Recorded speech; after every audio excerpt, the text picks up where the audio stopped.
দিনটা যদি এত সুন্দর একটা বই দিয়ে শুরু হয় তাহলে সেটা কি খারাপ যেতে পারে বলো? সকাল সকাল উঠে ওই বইয়ের একটা চ্যাপ্টার শেষ করে একটু চা খেয়ে বেরিয়ে পড়লাম কোর্টের উদ্দেশ্যে। এখনো মর্নিং কোর্ট চলেই যাচ্ছে, আর কিছুদিন পর শুরু হবে ডে কোর্ট। আর এই বৃষ্টি শুরু হয়েছে প্রায় 2-3 দিন হলো, আর কতদিন চলবে কোনো আইডিয়া নেই। বৃষ্টিতে রাস্তাঘাটের অবস্থা খুবই খারাপ, আর সারা দিন প্রায় বৃষ্টি পড়েই যাচ্ছে। এখন বাজে প্রায় ওই 10টা, সাড়ে 10টা।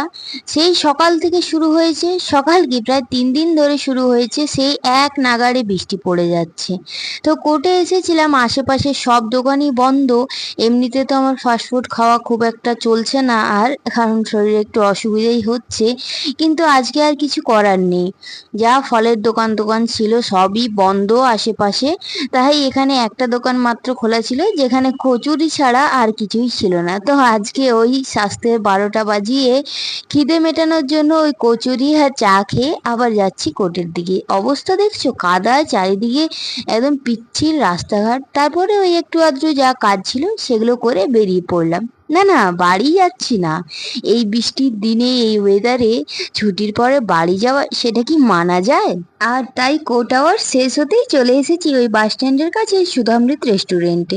খুব ইচ্ছে করছিল 2-3 দিন ধরে এই বৃষ্টির ওয়েদারের জন্য চিকেন পকোড়া বা ক্রাঞ্চি ক্রাঞ্চি টাইপের খাবার খেতে। তো আজকে সেই ইচ্ছেতে শান দিতে একদম চলে এসেছি কোর্ট শেষ হওয়ার পরে। বাট এখানে চিকেন পকোড়া তো পাওয়া যায় না। অর্ডার করেছিলাম চিকেন ললিপপ 1 প্লেট।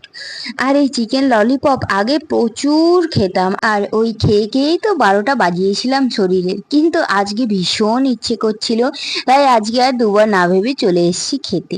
আর এই চিকেন ললিপপটা আমার ভীষণ ভালো লাগে। তো চলো এবার যাওয়া যাক বাড়ি। আর এখন বৃষ্টিটাও হালকা কমেছে দেখো, একটু পরেই আবার শুরু হয়ে যাবে যদিও। তো চলো আজকে ব্লগটা এই পর্যন্ত, দেখা হচ্ছে নেক্সট ব্লগে, টাটা।